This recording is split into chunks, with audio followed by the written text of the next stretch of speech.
ہر لحظہ ہے مومن کی نئی شان نئی شان نیا گفتار میں کردار میں اللہ کی برہان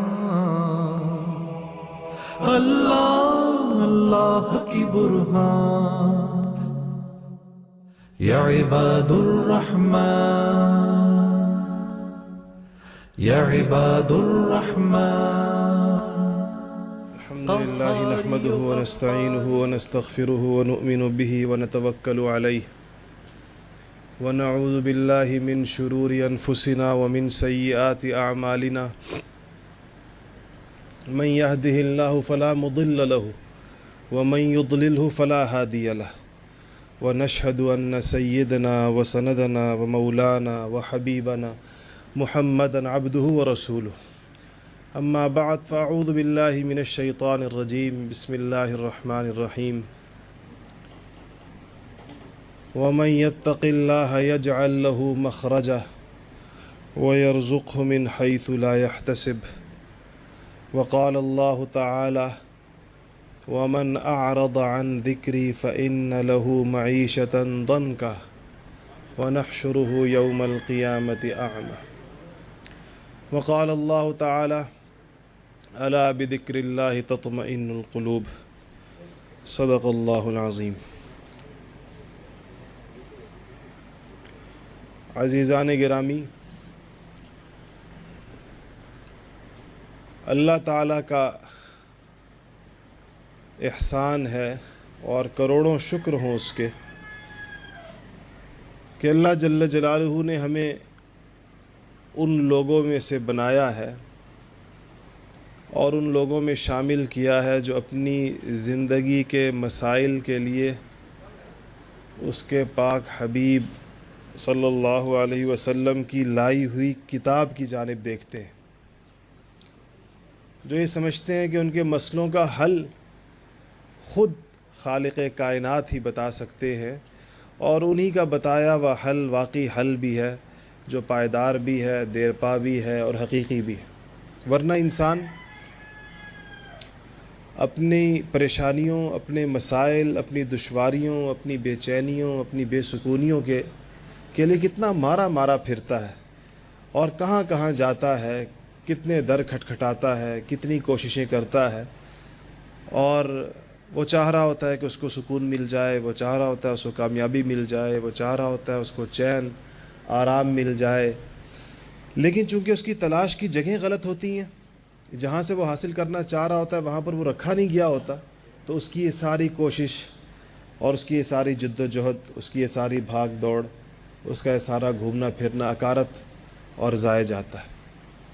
خوش قسمت ہیں وہ لوگ جن کو اس رستے کا پتہ ہو اور یہ علم ہو ان کو کہ مجھے جو چیز چاہیے اور جس چیز کی مجھے تلاش ہے وہ مجھے ملے گی کہاں، اور اس کی تلاش کا رخ صحیح ہو، اس کی محنت کا رخ صحیح ہو، وہ جس طرف جا رہا ہے وہ رستہ واقعی صحیح چلنے کا رستہ ہو۔ یہ اللہ جل جلالہ کا بڑا احسان اور اس کا شکر ہوتا ہے کہ کسی انسان کو اس رستے کی طرف رہنمائی فرما دے۔ یہ بھی اس کی رہنمائی کرنے سے ہی ہوتا ہے اور اس کے فضل سے ہی ہوتا ہے، اور کم لوگوں کو یہ توفیق ہوتی ہے، کم لوگوں کو اللہ تعالیٰ کی طرف سے یہ عنایت ہوتی ہے۔ دیکھیں، آج ہم معاشرے میں چاروں طرف دیکھتے ہیں تو ایک تصویر اور جو خاکہ ہمارے ذہن میں بنتا ہے معاشرے کا، گھروں کا، انفرادی زندگی کا، اجتماعی زندگی کا، اور مختلف جو شعبہ ہائے زندگی ہیں ہمارے، تو وہ نقشہ کوئی ایسا بہت مثبت اور کوئی بہت ہی سکون آور، کوئی بڑا ہی اچھا نقشہ ہمارے سامنے نہیں بنتا۔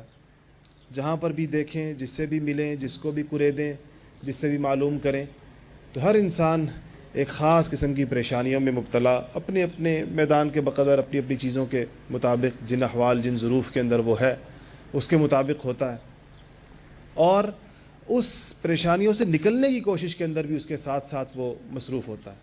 کوئی آدمی ایسا نہیں ہوگا جو اپنی زندگی سے مطمئن ہو کر یا اپنی پریشانیوں کے ساتھ سمجھوتہ کر کے زندگی گزار رہا ہو۔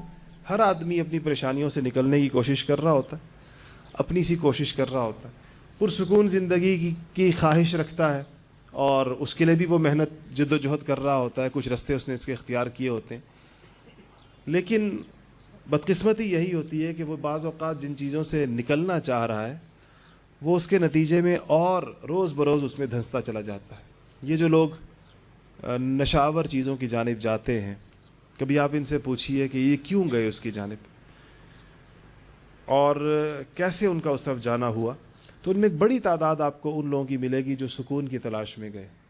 جب پریشانیوں نے ان کے دل و دماغ پر دستک دینی شروع کی، ان کی زندگی کے معمولات کو درہم برہم کیا، تو انہوں نے سکون کے حصول کے لیے نشوں کا رستہ اختیار کیا اور اس میں اتنے آگے چلے گئے کہ اس میں اپنے لیے اتنی بڑی پریشانیاں ڈھونڈ لی کہ جن پریشانیوں سے نجات کا سمجھ کر یہاں پر آئے تھے اس سے بدر جہاں اور کئی گنا بڑی پریشانیوں اور مصیبتوں اور ہلاکتوں میں اپنے آپ کو ڈالا۔ اس طرح اور بھی بے شمار رستے لوگ اپناتے ہیں۔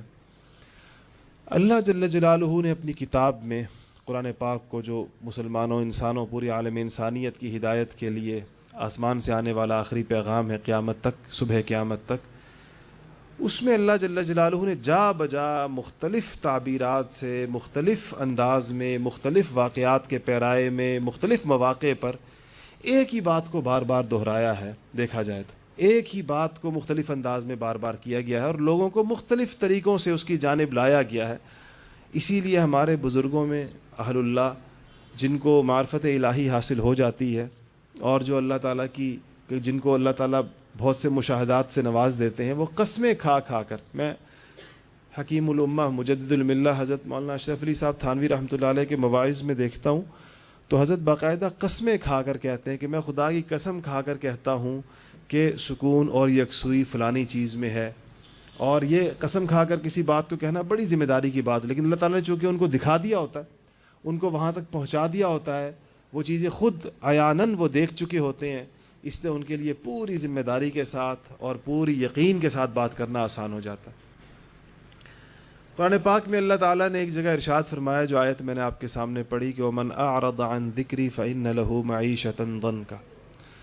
اللہ فرماتے ہیں کہ جو میرے دین سے اور جو میری یاد سے اعراض کرے گا، منہ پھیرے گا، غافل ہو جائے گا، اس سے میری یاد اور میرے دین اور میرے احکامات کو چھوڑ کر اور چیزوں میں مشغول ہو جائے گا، فَإِنَّ لَهُ مَعِيشَةً ضَنْكَ۔ عربی کا ایک اپنا انداز ہے تاکید کا، اِنَّ بھی لایا گیا ہے، جار مجرور لہو کو پہلے لے آیا گیا ہے، سارے تاکیدات کی، بات کو مؤکد کرنے کی، بات پر اصرار کرنے کی عربی کا اپنا انداز ہے، جو علوم عربیت کے ماہر جانتے ہیں کہ فَإِنَّ لَهُ مَعِيشَةً ضَنْكَ، اللہ فرماتے ہیں میں اس کی گزران کو تنگ کر دوں گا۔ معیشتاً ضنْكَ کے اندر ساری زندگی کے گزر بسر کی ساری چیزیں، تو اللہ نے فرمایا جب اس نے مجھ سے منہ موڑے گا، میری یاد سے، میرے دین سے، میرے احکامات سے زندگی گزارنے کا جو طریقہ میں نے بتایا ہے، تو لازماً اس کا نتیجہ یہ ہوگا کہ فَإِنَّ لَهُ مَعِيشَةً ضَنْكَ، اللہ فرماتے ہیں میں گزران تنگ کر دوں گا۔ گزران تنگ ہونے کی کئی صورتیں ہوتی ہیں۔ ایک صورت تو تنگ معیشت لوگوں کے ذہن میں یہ آتی ہے پیسوں کا کم ہو جانا، ایسا نہیں ہوتا، اس سے بھی زیادہ تنگ وہ ہوتی ہے کہ جہاں بظاہر سارے اسباب راحت موجود ہوں اور راحت بالکل مفقود ہو، سارے اسباب راحت کے جمع کر لیے جائیں، اور آپ بتائیے کہ وہ آدمی جس کو بستر دستیاب نہیں ہے، بستر نہیں ہے سونے کے لیے، اگر وہ سو نہ پائے تو زیادہ بدقسمت ہے، یا جو لاکھوں کروڑوں کے بستر اور اسباب راحت سونے کے جمع کرے اور اس کو نیند نہ آئے تو وہ زیادہ بدقسمت ہے۔ ایک تو وہ جس کو بستر نہیں کہ کہاں سر ٹکائے، کہاں لیٹے، اور ایک وہ جس کے پاس سب کچھ موجود ہے، نیند نہیں ہے اس کے پاس۔ تو یہ جو معیشتاً ضنْكَ ہے، اس کی شکلیں بہت ہی مختلف قسم کی ہوتی ہیں، اور عام طور پر اس کا اندازہ انہی لوگوں کو ہوتا ہے جو ان حالات میں یا ان کو دیکھنے والے ہوتے ہیں۔ یہ اللہ نے اس کے ساتھ جوڑا ہے۔ دیکھیں یہ جو معاملات ہیں جس کو قرآن پاک جن کا ذکر کرتا ہے، یہ اللہ تعالیٰ کی سنتیں ہیں۔ دنیا میں اللہ کی سنتیں ہمیں نظر آ رہی ہیں، اور اس کے خلاف نہیں ہوتا عام طور پر۔ اس کے خلاف جب ہوتا ہے تو اس کو کرامت کہتے ہیں، معجزہ کہتے ہیں، انبیاء کا یا ولیوں کی کرامت ہوتی ہے، اور وہ کوئی اصول یا ضابطہ نہیں ہے۔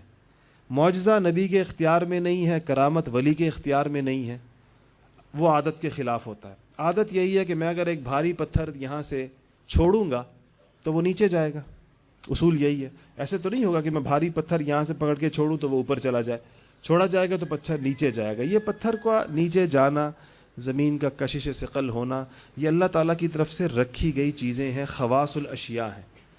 چھری کے اندر اگر اس کی دھار پوری تیز ہے اور صحیح ہے تو یہ خاصیت اس میں رکھی گئی ہے کہ جس چیز پر رکھی جائے گی اس کو کاٹ دے گی. یہ اللہ تعالیٰ کی طرف سے رکھا گیا. فضا کے اندر یہاں پر آکسیجن ہے, اس میں یہ خاصیت رکھی گئی ہے کہ مجھے اور آپ کو سانس لینے کے لیے ایک سہولت ہے اس میں, اور یہ آکسیجن اگر بند کر دی جائے گی کسی بھی طریقے سے مجھے اور آپ کو سانس نہیں آئے گا. یہ خواص الاشیاء کہتے ہیں اس کو. چیزوں میں اللہ نے خاصیتیں رکھی ہیں, ہر چیز میں. بالکل ایسے ہی اللہ تعالیٰ نے اعمال کے اندر خاصیات رکھی ہیں جس کا ذکر, اب چونکہ اشیاء کی خاصیت تو نظر آتی ہے, اس کے لیے قسمیں کھانے کی ضرورت نہیں پیش آتی. یہ قسم کھا کر بتانے کی ضرورت نہیں ہوتی کہ پتھر اوپر سے چھوڑا جائے تو نیچے جائے گا, بھائی اس بات کو سمجھ لو, اس پر یقین کر لو, مان لو, بار بار مختلف طریقوں سے, اس لیے کہ وہ سامنے مشاہد ہے, سامنے نظر آ رہا ہے, ایک تجربہ کر کے آپ کو دکھایا جا سکتا ہے. خود ہر انسان کی زندگی کا تجربہ ہوتا ہے. جو آخرت کے معاملات ہیں, چونکہ دین کے بہت سارے معاملات وہ اللہ تعالیٰ نے پردہ غیب کے پیچھے رکھے ہیں, اس لیے اللہ جل جلالہ اس کے بارے میں مختلف تعبیرات سے انسانوں کو بتاتے ہیں کہ یہ جو اللہ کی سنتیں تمہارے سامنے ہیں اور تم دیکھ رہے ہو کہ پوری کائنات اس کے مطابق چل رہی ہے, پوری کائنات کا جو نظم ہے, پوری کائنات کا جو انتظام ہے, انصرام ہے, وہ اللہ تعالیٰ کی سنتوں کا اور اللہ تعالیٰ کے طریقوں کے دلائل ہیں, اس کے براہین ہیں. کہ سورج نکلے گا تو روشنی ہو جائے گی, سورج ڈوبے گا تو اندھیرا ہو جائے گا. ایسے ہی اعمال کے اثرات ہیں. حضرت تھانوی رحمۃ اللہ علیہ نے مستقل ایک رسالہ لکھا ہے, اس کا نام ہے جزاء الاعمال. کس عمل کا کیا نتیجہ مرتب ہوتا ہے. جو عمل انسان کے جسم سے جو عمل نکلتا ہے اس کا ایک نتیجہ اس کی زندگی پر مرتب ہوتا ہے, اور آخرت پر بھی مرتب ہوتا ہے. یقینی بات, اصل تو آخرت ہے, دنیا میں اس کا نتیجہ مرتب ہوتا ہے. اور ان نتائج کو پوشیدہ نہیں رکھا گیا, صاف بتایا گیا ہے, یہ کرو گے تو یہ نتیجہ نکلے گا, یہ کرو گے تو یہ نتیجہ نکلے گا. اور قرآن پاک میں اگر آپ دیکھیں اسباب اختیار کرنے کا حکم ہے, اور اسباب دین کی تعلیمات میں داخل ہیں, اللہ تعالیٰ کی پیدا کردہ چیزیں اور اس کا طریقہ طے ہے. لیکن انبیاء علیہم الصلاۃ والسلام کی جو تعلیمات ہمارے سامنے ہیں وہ اسباب کے علاوہ دوسری وہ چیزیں جو انسانوں کے اعمال پر مؤثر ہوتی ہیں وہ ان کو بتایا کرتے تھے. نوح علیہ السلام کا قصہ اٹھائیے, سورہ نوح ہے قرآن پاک میں, اور ان کی دعوت اور ان کی قوم کے انکار, طغیان, تمرد, اس کا بڑا عجیب و غریب بیان ہے, بڑا درد مندانہ بیان ہے. کہ نوح علیہ السلام کی عمر بتائی گئی ہے, وقت بتایا گیا ہے, ان کی محنت بتائی گئی ہے. پھر نوح علیہ السلام کی اپنی زبان سے گلہ اور شکوہ اور فریاد ہے اللہ تعالیٰ سے کہ وہ اللہ کو کیا کہا. اللہ تعالیٰ نے اس کو قرآن میں نوح علیہ السلام کی زبان سے ہی قرآن کے اندر لائے ہیں. کہ نوح علیہ السلام اللہ سے فرماتے ہیں کہ یا اللہ میں نے اس قوم کو, اپنے لوگوں کو, یا اللہ میں نے دن کو بھی پکارا, میں نے رات کو بھی پکارا, میں نے تنہا اکیلے بھی ان سے بات کی, میں نے ان کو جمع کر کے بھی ان سے بات کی, میں جتنا بھی ان سے بات کہوں تو کہا یا اللہ آخر میں یہ اپنی انگلیاں اپنے کانوں میں دے دیتے ہیں اور میری بات نہیں سنتے. واستکبروا استکبارا, یا اللہ انتہائی کبر, انتہائی تکبر یہ لوگ میری بات کے جواب میں کرتے ہیں. پھر فرمایا کہ یا اللہ تیری بات جو تو نے مجھ تک پہنچائی ہے میں نے ان کو کیسے پہنچائی. تو اس میں یہ جہاں آخرت کی باتیں ان کو بتائیں, اللہ کی توحید کی, وہاں دیکھیں ان کو یہ بتایا فَقُلْتُ اسْتَغْفِرُوا رَبَّكُمْ. فَقُلْتُ نوح علیہ السلام فرماتے ہیں کہ میں نے ان سے یہ کہا ہے کہ تم استغفار کرو. تو استغفار کرو گے تو کیا ہوگا. اس قوم کو, اپنی قوم کو کہہ رہے ہیں کہ فَقُلْتُ اسْتَغْفِرُوا رَبَّكُمْ إِنَّهُ كَانَ غَفَّارًا, اس لیے کہ وہ غفار ہے. جب اس سے استغفار ہوتی ہے معاف کر دیا کرتا ہے, اس کی عادت ہے. ایک تو معاف کر دے گا, پہلی بات یہ جو بھی تم کر چکے ہو اور جتنا بھی تم اپنا نامہ اعمال سیاہ کر چکے ہو اور جتنا تم مجھے جھٹلا چکے ہو اور جتنی تم مجھے تکلیف پہنچا چکے ہو اور جتنا تم گناہوں میں آگے بڑھ چکے ہو, اس کے باوجود اگر استغفار کرو گے تو انہو کان غفارا, وہ معاف کر دے گا. ایک تو یہ کرے گا. وَيُرْسِلُ السَّمَاءَ عَلَيْكُمْ مِدْرَارًا, اور فرمایا تمہارے اوپر آسمان کے دہانے کھول دے گا, تمہاری خشک سالی دور کر دے گا. دیکھیں خشک سالی کی دوری کو کس چیز کے ساتھ جوڑا ہے, استغفار کے ساتھ. وَيُرْسِلِ السَّمَاءَ عَلَيْكُمْ مِدْرَارًا وَيُمْدِدْكُمْ بِأَمْوَالٍ وَبَنِينَ وَيَجْعَلْ لَكُمْ جَنَّاتٍ وَيَجْعَلْ لَكُمْ أَنْهَارًا مَا لَكُمْ لَا تَرْجُونَ لِلَّهِ وَقَارًا. فرماتے ہیں کہ وَيُمْدِدْكُمْ بِأَمْوَالٍ وَبَنِينَ, مال بھی بڑھا دے گا, اولاد بھی بڑھا دے گا. وَيَجْعَلْ لَكُمْ جَنَّاتٍ وَيَجْعَلْ لَكُمْ أَنْهَارًا، باغ بھی بنا دے گا تمہارے لیے، نہریں بھی جاری کر دے گا تمہارے لیے.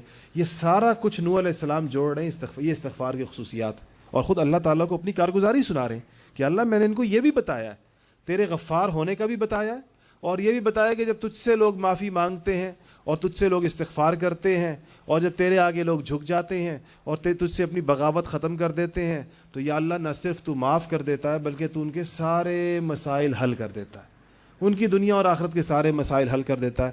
پھر آخر میں اپنی قوم سے کہتے ہیں، عجیب انداز ہے، ما لکم لا ترجون للہ وقارا، تمہیں ہوا کیا کہ تم اللہ تعالیٰ سے یہ ساری توقعات نہیں رکھتے جو میں کہہ رہا ہوں تمہیں کہ تم استغفار کرو گے تو اللہ معاف کر دے گا، معاف کرنے کے بعد تمہارے دنیا کے مسائل حل کر دے گا. تمہیں خشک سالی کا سامنا ہے، اللہ تعالیٰ بارش برسا دے گا. تمہیں اولاد چاہیے، اللہ تعالیٰ اولاد سے نواز دے گا. تمہیں مال چاہیے، اللہ مال دے دے گا. تم اپنے باغات اور نہروں کے بارے میں پریشان ہو، نہروں میں پانی آ جائے گا، تمہارے باغ پھل اور پھول دینا شروع کر دیں گے. یہ سارے مسئلے تمہارے حل ہو جائیں گے، تم استغفار تو کرو. مگر قوم نے استغفار کرنے سے انکار کر دی. دادا اپنے پوتے یہ باتیں ساری نوح علیہ السلام درد دل کے ساتھ اپنی قوم کو جھنجھوڑ کر خود ہی کہتے ہیں کہ میں نے یا اللہ ایک کو بھی کہا اور جمع کر کے بھی کہا، دن کو بھی کہا، رات کو بھی کہا، یا اللہ آہستہ بھی کہا، اونچی آواز کے اندر بھی کہا، لیکن وہ پوری عمر اس آدمی کی گزر جایا کرتی تھی ایک انسان کی، لیکن وہ نوح علیہ السلام کی دعوت پر لبیک نہیں کہتا تھا. اور جب مرنے کے قریب ہوتا تھا تو اپنے پوتے کو آخری وصیت کرتا تھا، خیال رکھنا فلانے کی بات نہ ماننا، میں نے بھی نہیں مانی، ایسا نہ ہو تم مان لو. اس پر بالآخر جو قدرت کی مہلت اور ڈھیل ہوتی ہے وہ ختم ہو گئی. نوح علیہ السلام کی زبان کے اوپر وہ جاری ہو گئے الفاظ، لا تذر علی الارض من الکافرین دیارا، یا اللہ اب اس زمین کے اوپر ان کا ایک بھی گھر بستا ہوا مت چھوڑیو. اور وجہ بتا دی کہ اب ان کی ہدایت کے آگے بھی امکانات نہیں ہیں. جب تک ہدایت کے امکانات ہوتے ہیں انبیاء محنت کرتے رہتے، مایوس نہیں ہوتے، نبی مایوس نہیں ہوتے. جب انہوں نے دیکھا کہ بالکل ان لوگوں نے سننے سنانے نصیحت پکڑنے کے عمل کو مکمل بند کر دیا ہے، تو نوح علیہ السلام نے کہا یا اللہ اب یہ لوگ، ان کی اولادیں بھی یہ کافر جن رہے ہیں اور ان کافروں کی بھی اصلاح کی کوئی صورت نظر نہیں آ رہی ہے، اب تو تیری جو ڈھیل اور تیری مہلت ہے تو اس کا. اللہ تعالیٰ نے اس کے بعد جو اس کے ساتھ قوم کے ساتھ کیا وہ آپ سارے حضرات کو آپ کو معلوم. تو یہ جو چیزیں جہاں پر انبیاء علیہ الصلوۃ والسلام اپنی تعلیمات میں شروع سے آپ اسی طرح سے قوم ہود کا قصہ دیکھیے، قوم لوط کا قصہ دیکھیے، قوم صالح کا قصہ دیکھیے، قوم سمود کا دیکھیں، عاد کا دیکھیں، جتنے قصص قرآن پاک کے اندر بیان ہوئے ہیں، انبیاء علیہ الصلوۃ والسلام کی دعوت کے الفاظ بہت ملتے جلتے ہیں. بعض جگہ تو بیان ہی ایک جیسے لفظ ہیں، حالانکہ قومیں الگ الگ ہیں، نبی بھی الگ الگ ہیں، لیکن جب وہ قوم سے خطاب کر رہے ہیں اور جو جملے ان کے قرآن پاک نقل کر رہا ہے وہ ایک جیسے الفاظ ہوں گے، ملتے جلتے الفاظ ہوں گے. نبیوں کی بنیادی اور مرکزی دعوت ہوتی جس میں وہ مخلوق کو اس بات پر لانے کی کوشش کر رہے ہوتے ہیں کہ تم اپنی زندگی کا طریقہ، اپنی زندگی کا چلن، اپنا بود و باش، اپنا طرز اور رہائش اور رہن سہن کے طریقے ویسے کر لو جیسے تم سے تمہارا خالق چاہتا ہے، ویسے کر لو. پھر اس پر انعامات بتائے جاتے ہیں، اس پر چیزیں بتائی جاتی ہیں، لوگ ان کے مسائل کا حل بتا رہے ہوتے ہیں، اس کے ساتھ ساتھ اس کو جوڑا جاتا، اس کے ساتھ ساتھ چلایا جا رہا ہوتا. تو اتنی چیز طے ہے کہ اللہ جل جلالہ نے تمام انسانوں کا، تمام لوگوں کا، ان کے لیے جیسے یہ مادی اسباب طے کیے ہیں جو آج جس کے لیے دلیل کی ضرورت نہیں ہے. آج میں آپ کو یہ کہوں کہ تیز دھار کی چھری کاٹتی ہے تو مجھے اس کے لیے دلیل لانے کی ضرورت نہیں. اگر میں آپ سے کہوں کہ اوپر سے بھاری چیزیں نیچے آتی ہیں، اس کے لیے دلیل کی ضرورت نہیں.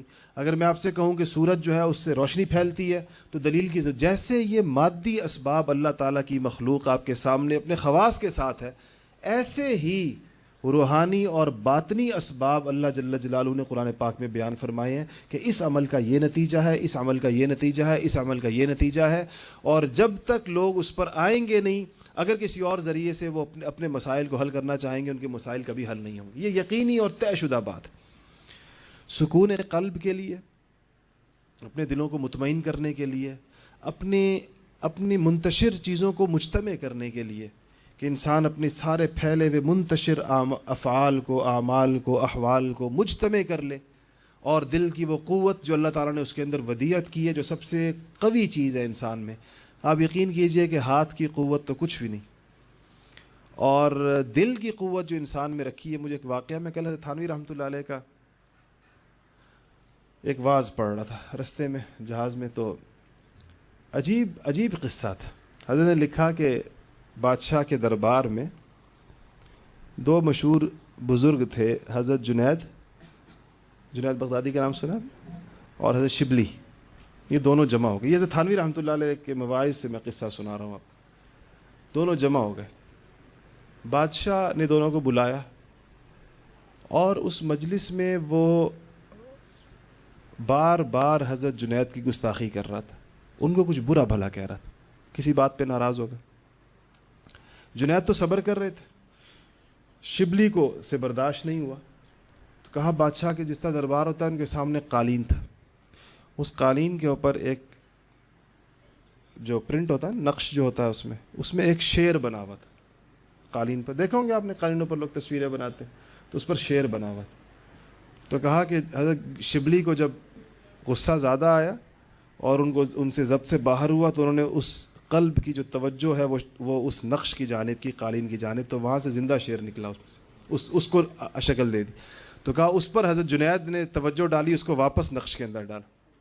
پھر بادشاہ غصہ ہوتا ہے, جنید کو کچھ کہتا ہے پھر شبلی اس میں سے شیر نکال دے, اور اس کے بعد جنید پھر اس پر توجہ ڈال کر اس کو دوبارہ واپس قالین کے اندر گھساتے ہیں جہاں سے اس کو وہ نکالتے. ہمارے بزرگوں کا مزاج نہیں ہے ایسے قصے سنانے کا جو بے سر و پا روایات اور حکایات ہیں. اگر آپ نے ان کتابوں کو دیکھا ہو اور ان کے ذوق سے واقف ہوں تو یہ ان کا مزاج نہیں ہے. اگر تھانوی رحمۃ اللہ علیہ نے یہ قصہ نہ لکھا ہوتا میں آپ کو کبھی بھی نہ سناتا. توجہات, قلب کی توجہ ایک ایسی چیز ہے, اور انسان کے پاس سب سے قوی چیز اصل میں یہ ہے, یہ جو انسان کا دل ہے, یہ سب سے طاقتور چیز ہے, اور اس پوری کائنات میں تغیر و تبدل کے لیے سب سے مؤثر ترین چیز ہے. ہاتھ کی قوت اس کے مقابلے میں کچھ بھی نہیں, یہ بازو کی اور یہ مسل سی قوت اس کے مقابلے میں کچھ بھی نہیں, پاؤں کی اور یہ پہلوانی قوت اس کے مقابلے میں کچھ بھی نہیں, جو اللہ تعالیٰ نے انسان کے دل کے اندر جو قوت اور قلب میں رکھی ہے اور اس سے جو تبدیلی وہ لا سکتا ہے. آپ خود بتائیے اس بر صغیر میں جو تبدیلیاں ہمارے اپنے خطے میں جو تبدیلیاں گزشتہ 600-700-800 سالوں میں صوفیاء کرام کے ہاتھوں سے آئی ہیں, کیا وہ ہاتھ سے آنے والی تبدیلی ہو سکتی تھی؟ سب کچھ بدل دیا انہوں نے. انسانوں کو اپنی ترتیب سے ایسے بالکل دوسری ترتیب کے اوپر لا کر کھڑا کر دی, اپنی باطنی قوت کی بنیاد کے. اگر یہ کوئی اور چیز ہوتی, میں کل صبح سرحد کے ایک علاقے میں تھا, ہنگو میں, وہاں پر ان علاقوں میں کچھ غیر مسلم آباد ہیں, کچھ ہندو ہیں, کچھ سکھ ہیں, تھوڑے اوپر بالکل قبائل میں جو خالص یعنی اسلامی اعتبار سے بھی بہت اونچی معاشرت ہے ان کی. وہاں پر کچھ لوگ, کچھ قبائل سکھوں کے, کچھ ہندوؤں کے موجود ہیں. تو میں نے ان لوگوں سے کہا کہ یہاں پر کچھ لوگ اس علاقوں سے گزرے تھے 1400 سال پہلے. یہ پشتون تقریباً 1400 سال پہلے مسلمان ہوئے اور من حیث القوم مسلمان ہو گئے. مطلب ان کے یہاں کوئی گھرانہ غیر مسلم بچا نہیں, پوری قوم مسلمان ہوئی. ایسا نہیں ہوا کہ کچھ گھروں میں کچھ لوگ مسلمان ہوئے کچھ نہیں ہوئے, یا ایک خاندان ہوا دوسرا نہیں ہوا, پورا. تو میں نے ان سے کہا کہ یہاں سے کچھ لوگ گزرے اس ہمارے علاقوں سے, یہاں سے, اور وہ گھرانوں کے گھرانے لوگوں کو مکمل مسلمان کرتے چلے گئے, پوری قوم مسلمان کر دی. کچھ لوگ بچ گئے, ان کی رسائی ان تک نہ ہو سکی. تو اگر ان سے بچ گئے تو 1400 سالوں سے ہم سے پھر بچے ہوئے ہیں. 1400 سال ہو گئے, ہم سے وہ نہ ہو سکے. اگر وہی لوگ پہلی صدی ہجری میں جن کو کر گئے سو کر گئے, اس کے بعد ہم سینکڑوں سالوں سے وہ ہمارے درمیان رہ رہے ہیں, سینکڑوں سالوں سے وہ اس سارے معاشرت کو دیکھ رہے ہیں, اس میں ان کو کوئی ایسی پرکشش چیز نظر نہ آئی کہ وہ اپنے مذہب کی تبدیلی کے بارے میں پھر کبھی سوچیں. اس سے آپ اندازہ لگائیں کہ وہ چیز کچھ اور تھی جو ان قرن اول کے مسلمانوں کے دلوں میں تھی. اور اسی لیے اصل میں ان کی جو اصل بنیادی قوت ہے. لوگ یہ سوال بہت زیادہ کرتے ہیں عام طور پر کہ مسلمانوں کے ہاں جو پہلی صدی میں جو کچھ ہوا ہے, آپ پہلی صدی ہجری کی فتوحات اٹھا کر دیکھیں, پہلی صدی ہجری کے کارنامے اٹھا کر دیکھیں, پہلی صدی ہجری کے اندر اسلام کی طرف لوگوں کی آمد دیکھیں. جہاں مسلمان کا قدم لگتا تھا پورا کا پورا علاقہ مسلمان ہو جائے, چاہے وہ مسلمان تاجر تھا, چاہے وہ مسلمان عام صوفی تھا, چاہے وہ مسلمان مجاہد تھا, چاہے وہ مسلمان عالم تھا, کوئی بھی تھا. اگر مسلمان کہیں سے گزرا ہے کسی خطے سے تو چاروں طرف اسلام کی بہاریں, اور لوگ اس کے جوق در جوق یدخلون فی دین اللہ افواجا, فوج در فوج لوگ دین میں داخل ہوئے. وہ کیا چیز تھی؟ وہی چیز ہمارے اس میں سے کم کیا چیز ہوئی ہے آج ہمارے معاشرے میں؟ میرا اور آپ کا عقیدہ ہے قرآن پاک ویسا کا ویسا محفوظ ہے جیسے صحابہ کے زمانے میں تھا. جو قرآن پاک زبان رسالت سے ارشاد ہوتا تھا یا صدیق اکبر رضی اللہ تعالی عنہ جس مصحف اور قرآن کی تلاوت کرتے تھے، یہ آج بعین ہی وہی چیز ہے یا نہیں؟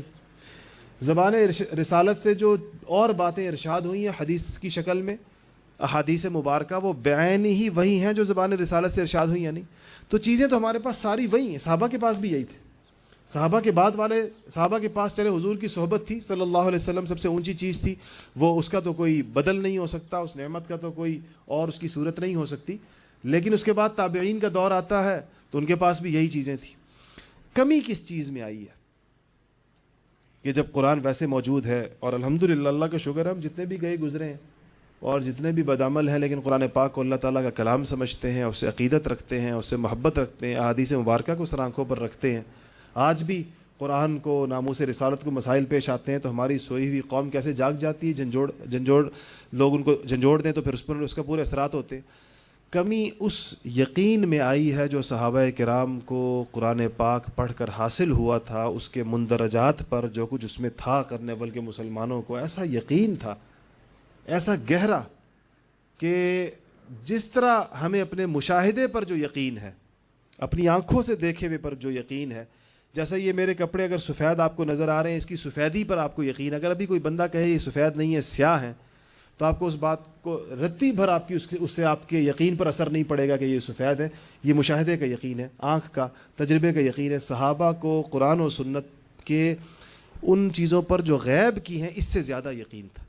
اور کہا بھی کرتے تھے نا، مشہور مقولہ ہے سیدنا علی کرم اللہ وجہ کا، وہ کہا کرتے تھے کہ جنت اور دوزخ کے بارے میں میرا یقین اتنا مضبوط ہے الحمدللہ کہ اگر میرے سامنے جنت اور دوزخ سامنے لے آئی جائیں، آنکھوں سے دکھا دی جائیں، تب بھی میرے یقین پر کوئی زیادہ کوئی اثر نہیں پڑے گا، کوئی فرق نہیں پڑے گا کہ میرا یقین بڑھ جائے اس سے، ایسا نہیں ہوگا. ویسے مجھے اس پر یقین ہے قرآن کی اس کی وجہ سے. یہ اصل میں وہ فرق ہے جو ہم لوگوں سے عام طور پر چھوٹا، اور ہمیں اس نے ہمارے پورے نظام زندگی کو مختل کر دیا. عارضی چیزوں کے لیے ہم نے عارضی چیزوں کو اصل سمجھ لیا، ہم نے ظاہر میں نظر آنے والی چیزوں کو باطنی چیز سمجھ لیا. جو ہمیں ظاہری نظر آ رہا تھا، چھوٹا منافع، تھوڑی بات، ہلکی چیز، فوری فائدہ، ہم نے اس کے اصل عواقب کو اور اس کے اصل نتائج کو، مثلا حضور اکرم صلی اللہ علیہ وسلم فرما گئے الصدق ینجی والکذب یہلک، کہ سچائی تمہیں بچائے گی، جھوٹ تمہیں ہلاک کر دے گا. جھوٹ بولو گے ہلاک ہو جاؤ گے، سچ بولو گے تو بچ جاؤ گے. میرے اور آپ کے سامنے دن بھر میں کتنے موقع ایسے آتے ہیں کہ جہاں پر فوری فائدے کے لیے اور فوری منفعت کے حصول کے لیے زبان سے جھوٹ نکل جاتا ہے اور بول دیا جاتا ہے. اس حقیقت کا استحضار نہیں ہوتا کہ جھوٹ ہلاک کرے گا. الکذب یہلک، ہلاک کرے گا جھوٹ. اور بعض اوقات کوئی آپ سے سوال کر لیا جائے، آپ سمجھتے اگر سچی بات کی جائے تو اس سے کوئی شرمندگی ہو سکتی ہے، سچی بات کے اوپر کچھ خفت کا، اس سے بچنے کے لیے ہم کتنی تعویلات اور توجیحات کرتے ہیں. حالانکہ واضح ارشاد موجود ہے الصدق ینجی، کہ سچائی تمہیں بچائے گی، سچ بولو گے بچ جاؤ گے، نہ شرمندہ ہوگے، نہ نادم ہوگے، نہ پریشان ہوگے، نہ دنیا میں کوئی اس کی کوئی نتیجہ، نہ آخرت کے اندر. یہ حقائق جو ہمیں بتائے گئے تھے، جو ہم میں اور قرن اول کے مسلمانوں میں فرق آیا، وہ یہ آیا کہ ہمیں ان ابدی حقائق پر ہمارا یقین نہیں رہا. جب یقین نہیں رہا تو ہم نے دوسری چیزیں ڈھونڈی. ہمارے ایک دوست تھے اور ایک بہت مالی اعتبار سے بڑے فراخ گھرانے کے ساتھ ان کا تعلق ہے. ان کو میں نے دیکھا تو انہوں نے اپنے ساتھ مستقل ایک سازندہ، ایک میوزیشین رکھا ہوا تھا. یہ حقیقی بات ہے. اور جہاں پر وہ بیٹھتے تھے تو وہ سازندہ کچھ بجانا شروع کر دیتا تھا. بڑے حیران ہوئے کیا مسئلہ ہے، جہاں وہ جا رہے ہیں وہ ساتھ ہے، جیسے ہی وہ بیٹھتے ہیں یہ ساتھ کچھ بجانا شروع کر دیتا ہے. تو مجھے ماجرا کیا، کہنے لگے میرا دل بہت شدید پریشان ہے اور بہت طبیعت ڈپریشن، ٹینشن انتہائی شدید ہے. ڈاکٹروں کے پاس گیا ہوں، ڈاکٹروں نے کہا کہ اس کا علاج میوزک ہے. تو تمہارے ساتھ ہر وقت ایک بندہ ایسا ہو، اب وہ دوسری کیسٹوں والی میوزک تو اختیار میں نہیں ہوتی، تو تمہارے ساتھ ایک بندہ ہو جو تمہاری مرضی کی میوزک، جو تمہارا دل چاہے وہ بجاتا رہے.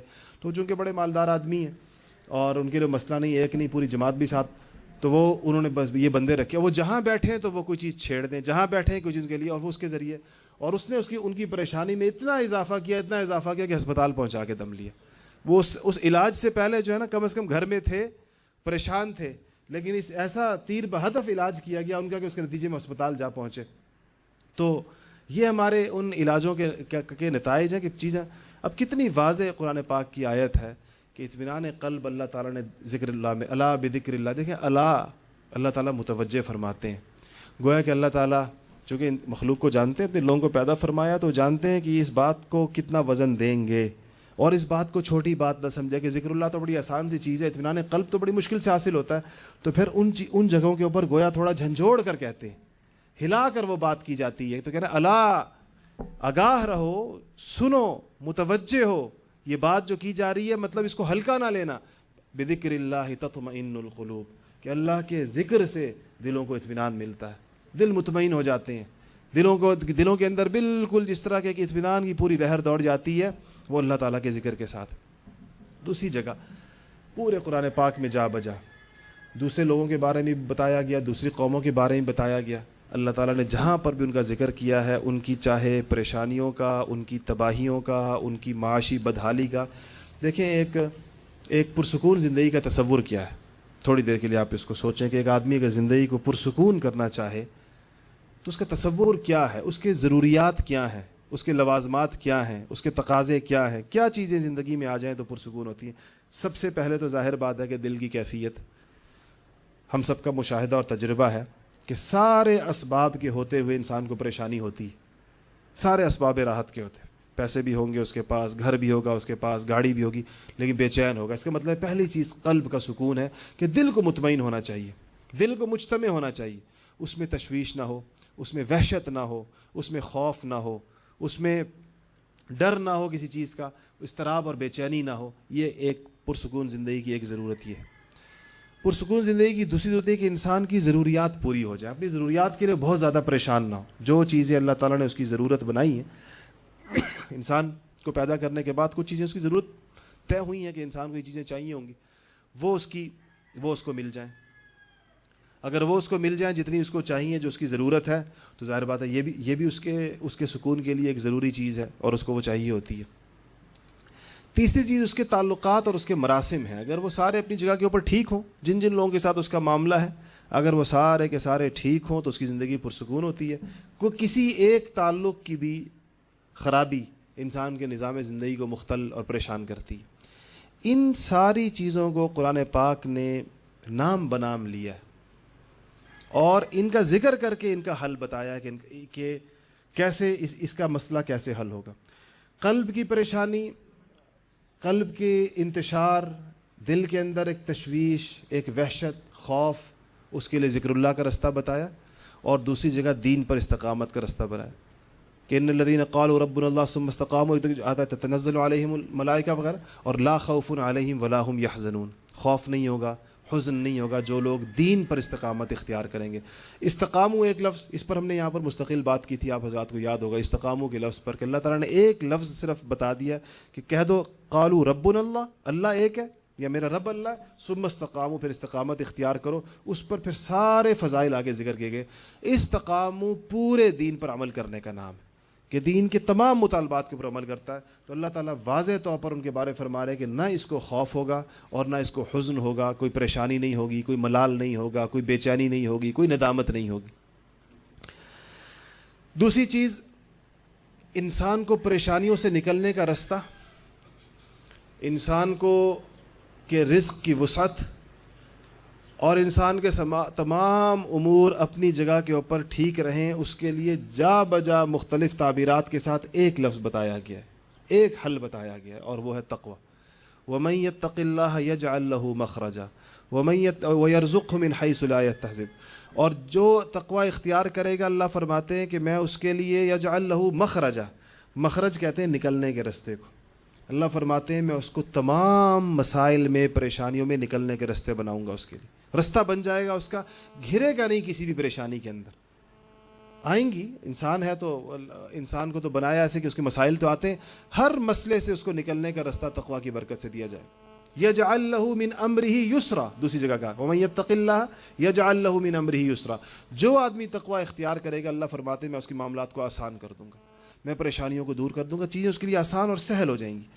مجھے ایک بزرگ فرمانے لگے، ایک بات ہوئی، کہنے لگے کہ کوئی میں نے ان سے کہا کہ لوگ کہتے ہیں کہ شہرت بڑی پریشانی کی چیز ہوتی ہے، سارے مشہور لوگ اس بات پر بڑے پریشان رہتے ہیں، تو بزرگوں اور اللہ والوں کی شہرت بھی تو ہوتی ہے، تو ان کو بھی پریشانی ہوتی ہوگی اپنی شہرت کی وجہ سے لوگوں کے پاس۔ انہوں نے فرمایا یہ ایک فرق ہوتا ہے کہ وہ شہرت جو من جانب اللہ قبولیت کی بنیاد پر دی جاتی ہے، اس شہرت کے ساتھ پریشانی نہیں ہوتی۔ آپ مشہور لوگوں کے مختلف واقعات سنتے رہتے ہوں گے، دیکھتے رہتے ہوں گے، اپنی شہرت کی وجہ سے ان کو بڑی پریشانیاں پیش آتی رہتی ہیں۔ تو انہوں نے فرمایا کہ یہ خاص وہ ہے کہ وہ بندہ بظاہر جو شہرت کے نتائج ہوتے ہیں، لوگ ہیں، ہنگامہ ہے، ملنے جلنے والے ہیں، اس میں وہ بھی گھرا ہوا نظر آتا ہے، لیکن فرق یہ رہتا ہے کہ وہ شہرت اس کے لیے باعث پریشانی، باعث تشویش نہیں ہوتی ہے۔ ایسے ہی مومن کی آزمائش میں اور گناہوں کے وبال کے نتیجے میں جو انسان پر احوال آتے ہیں اس میں ایک فرق ہوتا ہے۔ ہمارے ایک بہت مشہور بزرگ تھے ہندوستان میں، مولانا محمود حسن ان کا نام تھا، شیخ الہند کہلاتے تھے اور بڑے بڑے علماء کے استاد تھے۔ ان کو انگریزوں کے خلاف جد و جہد آزادی میں وہ اس کے سربراہ تھے، رئیس تھے مسلمانوں کے، جنہوں نے انگریزوں کے خلاف اس خطے میں جد و جہد کی آزادی کی، تو ان کو قید کیا گیا تھا مالٹا میں۔ مالٹا ایک جزیرہ، جس طرح کے بعض علماء کو کالا پانی میں قید کیا گیا تھا، بعض کو مالٹا میں۔ 70 سال ان کی عمر تھی، اور مالٹا ایک برفانی جزیرہ ہے، جیسے سائبیریا ہے، برف ہی برف ہے وہاں پر بھی۔ تو ہمارے ہندوستان کے گرم علاقے ہیں، اور ان علاقوں کے لوگوں کو ایسے برفستان میں لے جا کر قید کر دیا جائے، عمر بھی 70 سال ہو، 2-3 رفقا ساتھ تھے، شاگرد تھے ان کے ساتھ۔ تو ان کے شاگردوں نے واپس آ کر کتابیں لکھی ہیں وہاں کے احوال پر۔ 4-4.5 سال کا جو دور حضرت شیخ الہند مولانا محمود حسن صاحب رحمۃ اللہ علیہ کا مالٹا میں گزرا، تو کہا وہاں پر ایک جملہ فرمایا کرتے تھے فارسی میں، اور کہا کرتے تھے کہ الحمدللہ بمصیبت گرفتارم نہ کہ بمعصیت، کہ اللہ کا شکر ہے کہ ایک آزمائش میں گرفتار ہوں، کسی گناہ کا وبال نہیں ہے۔ یہ جو آزمائش ہے قید کی، یہ اللہ تعالیٰ کی طرف سے جو مومنین پر آزمائشیں آتی ہیں، قرآن پاک میں جا بجا آتا ہے کہ ہم تم پر آزمائشیں ڈالیں گے، ہم تمہیں جھنجھوڑیں گے، ہم تمہیں ہلائیں گے، اور اہل ایمان پر آتی ہیں، کیا تم کیا سمجھتے ہو کہ تم پر ایسی جنت میں چلے جاؤ گے بغیر کسی اس کے؟ تو وہ آزمائش ہوتی۔ کہ فرمایا کہ الحمدللہ بمصیبت گرفتارم نہ کہ بمعصیت، ایک معصیت کی پکڑ ہوتی ہے، وہ بڑی سخت ہوتی ہے اللہ تعالیٰ کی۔ گناہ کی وجہ سے جو پکڑ آتی ہے، فرق کیا ہوگا دونوں کا؟ اس کا فرق وہی قلب کی کیفیت کا فرق ہوتا ہے۔ اگر آپ کو ایک مومن آدمی آزمائش میں جکڑا ہوا نظر آئے، احوال اس کے ایسے ہو سکتے ہیں کہ دیکھنے والا یہ سمجھے کہ یہ مصیبت میں ہے، اس وقت مصیبت میں ہے، نظر ایسے آ رہا ہوگا، لیکن اس کے دل پر اگر کسی کی نظر ہو اور کسی کی نظر جا سکے اس کے دل پر، اس کا دل بالکل مطمئن ہوتا ہے۔ شیخ الہند رحمۃ اللہ علیہ بھی مالٹا میں قید تھے مثال کے طور پر، اور ہمارے اور قیدی بھی ہوتے ہیں۔ آپ کسی اور قیدی کو جا کر دیکھیں قید نے اس کا کیا حال کیا ہوگا اور کتنا اس کو پریشان کیا ہوگا۔ میں نے ایک نوجوان کو دیکھا، انگلینڈ کا تھا اور یہاں پر آیا تھا، اسے قتل ہوا تھا، اور پھر 32-33 سال کی عمر میں وہ آزاد ہو کر گیا۔ 17-18 سال کی عمر میں اسے قتل ہوا تھا، 32-33 سال کی عمر میں وہ آزاد ہوا، 12-14 سال قید بھگت کر 32 سال کی عمر میں اس کو ہم نے دیکھا، اس کی داڑھی مکمل سفید تھی۔ 32 سال کی عمر، یہ قید کے 10-12 سالوں کی پریشانی نے داڑھی پوری سفید۔ 32 سال کا نوجوان ہوتا کیا، لیکن چونکہ بمعصیت گرفتارم ہوتا ہے بندہ، تو بمعصیت گرفتارم میں اور بمصیبت گرفتارم میں بڑا فرق ہے۔ آزمائش میں اگر ایک بندہ آ جائے اللہ تعالیٰ کی طرف سے، جو انسانوں پر آتی ہیں بعض اوقات، کبھی اس کے درجات بلند کرنے کے لیے، کبھی اس کی احوال ٹھیک کرنے کے لیے، کبھی اس کو تنبیہ کرنے کے لیے، کبھی اس کی آخرت اچھی کرنے کے، مختلف اللہ تعالیٰ کی رحمت مختلف بہانے ڈھونڈتی ہے، تو اس کا فرق یہ ہوگا کہ دل کا اطمینان اس آزمائش کے ساتھ اس کو حاصل ہوتا ہے۔ لوگ اس کی مثال، علماء نے بڑی عجیب عجیب مثالیں دیتے ہیں۔ اگر کوئی آدمی، کوئی ایسی آپ لوگوں کے یہاں بنتے ہیں بعض پکوان، تو ان پکوانوں میں مرچیں ہوتی ہیں عام طور پر، اور لوگ اس کو کھا بھی رہے ہوتے ہیں، آپ نے دیکھا ہوگا پسینے بھی آ رہے ہوتے ہیں، سڑ بھی کر رہے ہوتے ہیں۔ دیکھنے والا جو اس پکوان کی لذت سے ناواقف ہو، سمجھے کسی نے سزا دی ہوئی ہے، اس کو مصیبت کیا پڑی ہے کہ ناک سے بھی پانی بہہ رہا ہے اور پسینے بھی بہہ رہے ہیں، سڑ بھی کر رہا ہے اور کھا بھی رہا ہے ساتھ ساتھ۔ تو یہ مسئلہ کیا ہے آخر؟ یہ چھوڑ کیوں نہیں دیتا اس کھانے کو؟ اگر اس سے کہا جائے کہ اس کو ہٹاؤ، جب اتنی مشکل میں تو اس کو اس کھانے میں ایک لذت تو آ رہی ہوتی ہے، جبھی تو اس کو کھا بھی رہا ہے، اور یہ پریشانی جو بظاہر سامنے نظر آ رہی ہے اس کے مقابلے میں کیا ہوتی ہے؟ بڑی کم ہوتی ہے۔ تو اللہ والوں کی پریشانیاں بھی ایسے دیکھنے میں آپ کو نظر آتا ہے کہ ان کے احوال بڑے تنگ ترش ہیں، ہو سکتا ہے کوئی بھوک ہے، کوئی فاقہ ہے، گھر کے احوال بڑے، وہ جس طرح وہ گھر کے احوال پر یاد آیا، یہ جو فقر کی سلطنت کے بادشاہ تھے پہلے نا، وہ سیدنا ابو ذر رضی اللہ تعالی عنہ تھے، صحابی رسول تھے، اور فقر اور درویشی کے بادشاہ تھے. تو ایک دن ایک صحابی ان کے گھر میں گئے تو ان کا گھر دیکھا تو کچھ بھی نہیں تھا. گھر چاروں طرف دیکھا, پورے گھر میں کچھ نظر نہیں آیا. تو انہوں نے ان سے پوچھا, یا ابا ذر این متاعکم, ابا ذر سامان, یہ گھر ہے تمہارا, کچھ نظر نہیں آ رہا پورے گھر میں, سامان کہاں ہے؟ تو ابو ذر رضی اللہ تعالیٰ نے فرمایا کہ لنا بیت ہناک, ہمارا ایک گھر میرا تمہیں یہ نظر آ رہا ہے نا, ایک میرا گھر اور بھی ہے ہناک, ایک اور جگہ پر میرا ایک گھر ہے. تو جو میرا جو صالح متاع, نرسل صالح متاعنا الی بیت الاخری, میرے گھر میں جو اچھا سامان ہوتا ہے نا وہ میں اس گھر بھیج دیا کرتا ہوں, وہ سارا میں نے وہاں جمع کرا دیا. وہ میرے پاس ایک اور گھر ہے, اور جو صالح متاع ہوتی ہے میرے پاس, جو اچھی چیز ہوتی ہے وہ میں اس گھر کے لیے بھیج دیا کرتا ہوں. تو وہاں وہ سارا کچھ وہاں جمع ہے, یہاں کچھ نہیں ہے میرے پاس. تو ایک یہ کیفیت بھی ہوتی ہے اللہ والوں کی. تو دیکھنے والا بعض اوقات بڑے رحم سے کہتا ہے کہ یار ان کے گھر گئے تھے, 2 ٹوٹی چارپائیاں تھیں, 2 فلانے تھے, ایک مٹکا تھا, یہ تھا, پتہ نہیں کیسے زندگی گزرتی ہوگی. تو واقعی دیکھنے میں تو پریشانی نظر آتی ہے, لیکن وہ کتنے اس میں خوش ہوتے ہیں. اور وہ کتنے, ہمارے ایک استاد تھے, اللہ تعالیٰ غریق رحمت کرے, میں نے اپنی زندگی میں اپنے بزرگوں میں ایسی نیکی, اتنا تقوی, اتنی للہیت, اتنا اخلاص, اتنا علم, اتنی چیزیں جمع بہت کم دیکھی. تو وہ کراچی تشریف لائے. یہاں کراچی میں انہوں نے بینو ٹاؤن میں بہت زمانہ پڑھایا تھا. یہاں کراچی کے بڑے بڑے علماء ان کے شاگرد ہیں, بڑے بڑے علماء. ہم نے بھی آخری دور میں ان سے پڑھا, لوگوں نے ان سے اپنی جوانی کے زمانے میں انہوں نے یہاں بینو ٹاؤن میں پڑھایا تھا. تو جب وہ یہاں تشریف لائے 10 دن کے بعد وہ واپس جانے لگے, تو بہت سارے, میں بینو ٹاؤن میں پڑھتا تھا اس زمانے میں, تو میرے بڑے بڑے اساتذہ ان کے شاگرد تھے. تو سب کی خواہش تھی کہ ان کی واپسی کا سفر ہم بندوبست ہم کریں, لیکن ان کا رعب اتنا تھا کہ ان کو کہنا بہت مشکل تھا کہ آپ کے لیے جہاز کا ٹکٹ لینے کا ہمارا, ان کے ساتھ 2 رفقا بھی تھے. اچھا, تو مجھے ان کا بڑا لاڈلا سمجھا جاتا تھا, میں شاید ہوں بھی ایسے گستاخ سا, مجھے ہر بات کہہ دیتا ہوں. تو مجھ سے کہا کہ تم کہو ان سے کہ حضرت آپ نے واپسی کا اپنے سفر کا بندوبست نہیں کرنا, آپ کا بندوبست ہمارے ذمے. تو میں نے ان کو جا کر کہا, میں نے کہا کہ جی وہ, میں نے ان کا نام بھی لیا جن استاد نے کہا تھا کہ وہ خود تو نہیں کہہ سکتے آپ کو. تو وہ میرے استاد تھے جنہوں نے کہا تھا, ان کے شاگرد تھے. تو میں نے کہا وہ کہتے ہیں کہ جی آپ کی واپسی کا اگر ہمیں سعادت مل جائے اور یہ وہ. تو انہوں نے مجھے اتنے عجیب انداز میں کہا, اچھا وہ اپنی واپسی کا بندوبست بس کے ٹکٹ منگوا چکے تھے, اپنے بیٹے کو بھیج کر انہوں نے کہا تھا لے آؤ 2 ٹکٹ. تو میں نے جب ذرا زیادہ اصرار کیا, میرا خیال بھی رکھتے تھے میرے والد صاحب کی وجہ سے, دادا کی وجہ سے بہت زیادہ لحاظ کرتے تھے, تو میں نے تھوڑا زیادہ اصرار کیا. میں کہا نہیں جی کوئی بات نہیں ہے, وہ اتنا کہہ رہے ہیں, آپ کو گردے کی تکلیف بھی ہے, یہ سفر بڑا تکلیف دہ ہے. تو پھر مجھے بڑے اصرار کے ساتھ کہا, مجھے سید عدنان کہا کرتے, نام لکھے, مجھے کہتے ہیں سید عدنان صاحب بے شک جو سفر آپ کہہ رہے ہیں اس میں جسمانی آرام ہے, مگر روحانی آرام نہیں ہے. مجھے اس میں روحانی طور پر میں آرام نہیں ہے. جس میں نے اپنے لیے جو رستہ اختیار کیا, مجھے روحانی طور پر اس میں اطمینان ہوتا. اپنے مطلب یہ ہے کہ اپنے مصارف کا خود کفیل ہونا انسان, بجائے کسی اور کے مصرف پر. اسے ایک روحانی کیفیت تو ہوتی ہوگی, یہ اللہ والوں کی ہوتی ہے اپنی کیفیات, ہمیں تو اس کی ہوا بھی نہیں لگی کہ پتہ چلے کیا ہوتا. تو ان کو کوئی اس میں پریشانی تھی کسی اور کے مصارف پر سفر کرنے میں, حالانکہ اپنے شاگرد, اور جس نے کہا ہے وہ خود استاذ الحدیث, حدیث پڑھاتے ہیں, جو یہ ان کے لیے بندوبست کر رہے تھے. تو مجھ سے کہنے لگے کہ مطلب تمہارا اختیار ہے کہ تم مجھے جسمانی آرام سے روحانی آرام سے نکال کر جسمانی آرام میں ڈالنا چاہتے ہو, یا مجھے روحانی آرام میں رہنے دینا چاہتے ہو. یہ بات اتنے عجیب انداز میں فرمائی کہ مجھ سے یقین جانے پھر کہا ہی نہیں گیا, پھر نہیں کہا گیا مجھ سے, حالانکہ ان کے ٹکٹوں کی خریداری ہو چکی تھی.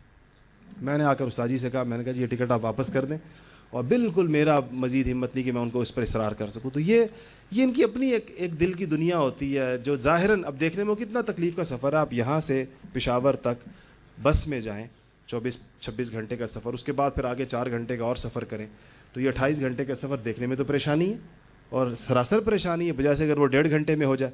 لیکن وہ کہتے ہیں مجھے آرام ہے اور روحانی سکون ہے مجھے سفر کے اندر. تو یہ جو ہمیں جو مظاہر نظر آ رہے ہیں اور ہم نے جو پیمانے بنائے ہوئے ہیں, یہ سارے پیمانے قرآن پاک کے میزان اور قرآن پاک کے تول اور قرآن پاک کی کسوٹی پر پرکھنے کی ضرورت ہے ان کو. اور ہم جن چیزوں کے نتائج کے حصول کی توقع رکھتے ہیں, وہ واقعتاً اللہ تعالیٰ نے اس کے اندر یہ خاصیت رکھی بھی ہے یا نہیں رکھی ہے, اس کے بارے میں غور کرنے کی ہمیں ہر وقت اس تذکیر کی ضرورت ہے کہ ہم اس کو دیکھیں. اطمینان قلب کے لیے اللہ تعالیٰ نے جن چیزوں کا ذکر فرمایا ہے, میں آپ کا ان کو خلاصہ عرض کر دوں. ایک چیز استغفار بتائی گئی ہے, استغفروا ربکم, کہ اللہ تعالیٰ سے جو آدمی استغفار کرتا ہے, استغفار کے نتیجے میں اللہ اطمینان قلب بھی نصیب فرماتے ہیں. اللہ جل جلالہ استغفار کے نتیجے میں گناہوں کو معاف بھی فرماتے ہیں، دنیا کے معاملات بھی ٹھیک کرتے ہیں، آخرت بھی ٹھیک ہوتی ہے۔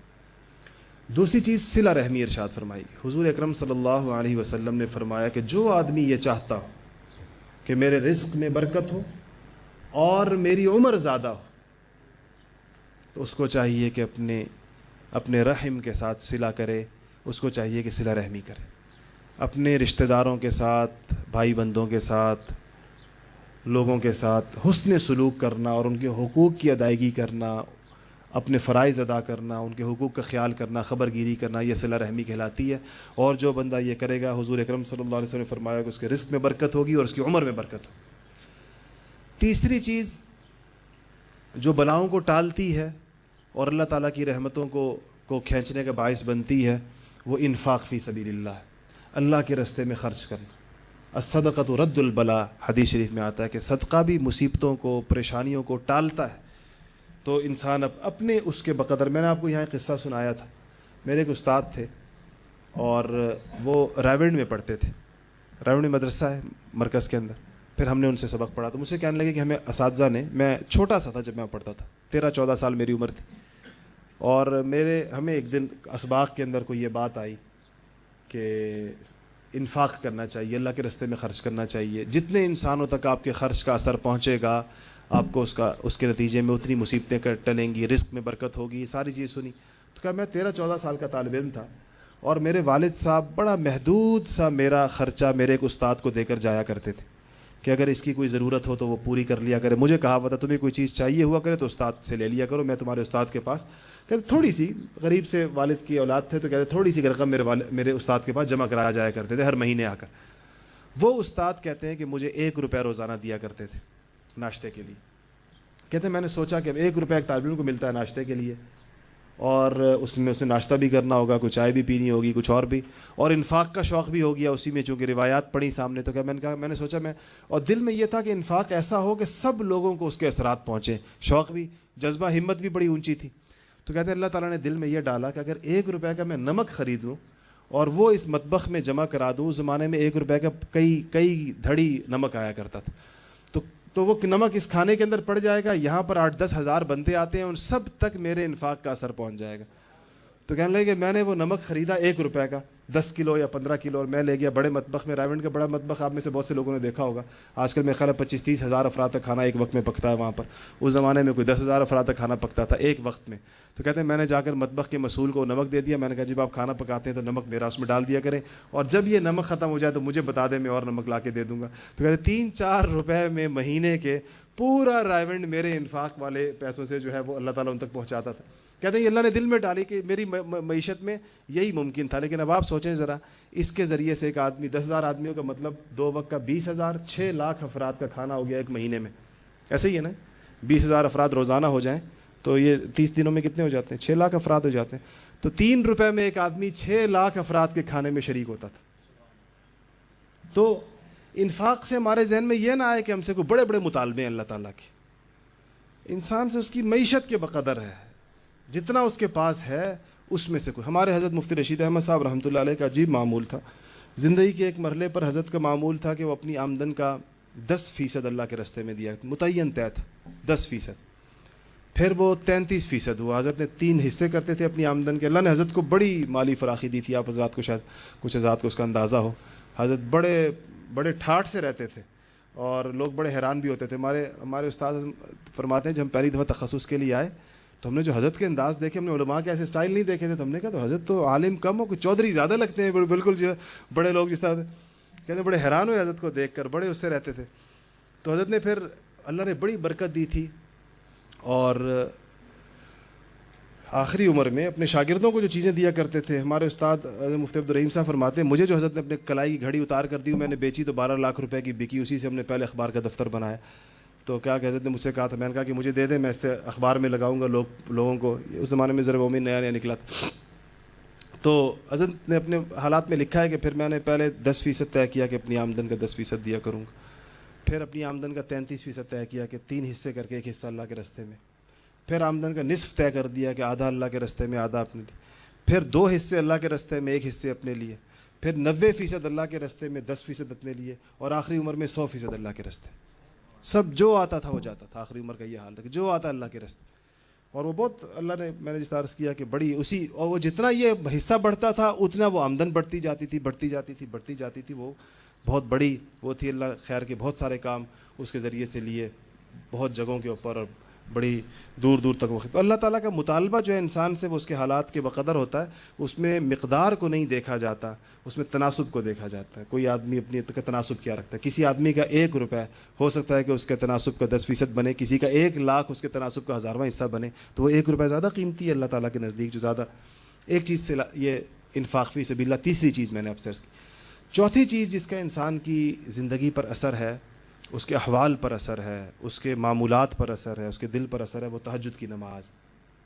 انبیاء علیہ الصلوۃ والسلام کا مستقل وظیفہ ہے، اور اس کے فضائل اتنے بے شمار ہیں تہجد کی نماز کے، کہ اس وقت میں جو آدمی اٹھ کر اللہ تعالیٰ کے آگے سر بسجود ہوتا ہے تو یہ اللہ تعالیٰ کے ہاں اس کی بہت بڑی قیمت ہے. جنید بغدادی رحمۃ اللہ علیہ کے بارے میں کہتے ہیں نا کہ کسی نے کہا، بڑے مجاہدے کیے تھے انہوں نے، بڑے لوگوں نے ان سے فائدہ اٹھایا، آج بھی وہ صوفیاء کے سرخیل ہیں. کسی نے ان کے وفات کے بعد خواب میں دیکھا اور کہا کہ جو آپ کی زندگی تو مجاہدوں میں گزری اور دین کی خدمت میں گزری اور لوگوں کی تربیت میں اور لوگوں کا اس میں، تو بڑا کچھ ملا ہوگا اس پر وہاں پر. تو انہوں نے فرمایا کہ کام تو وہ رات کی 2 چھوٹی رکعتیں ہی آئیں.